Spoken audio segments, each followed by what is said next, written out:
పటాన్చెరులో పవిత్ర రంజాన్ పండుగ సందర్భంగా పటాన్చెరు ప్రాంత పండుగ వాతావరణంతో కలకలాడింది. ముస్లిం సోదరులు అత్యంత భక్తి శ్రద్ధలతో ఆనందోత్సాహాల మధ్య ఈ పండుగను ఘనంగా జరుపుకున్నారు. తెల్లవారుజాము నుంచే మసీదులు, ముఖ్యంగా పటాన్చెరు ఈద్గా మైదానం భక్తులతో కిక్కిరిసిపోయింది. ప్రత్యేక నమాజుల కోసం పెద్ద సంఖ్యలో భక్తులు తరలివచ్చి అల్లాహు కుబర్ అంటూ ప్రార్థనలు చేశారు.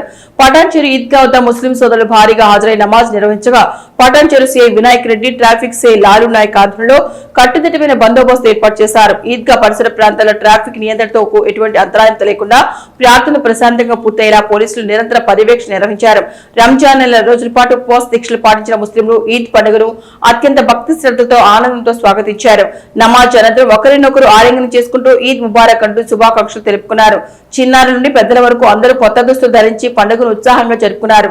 పటాన్చెరు పరిధిలోని ప్రధాన మసీదులు, ఈద్గా మైదానంలో భక్తుల రద్దీ స్పష్టంగా కనిపించింది. భక్తుల సౌకర్యార్థం అధికారులు తగిన ఏర్పాటు చేపట్టగా పోలీస్ సిబ్బంది ఎక్కడికక్కడ మోహరించి భద్రతా చర్యలను కట్టుదిట్టం చేశారు.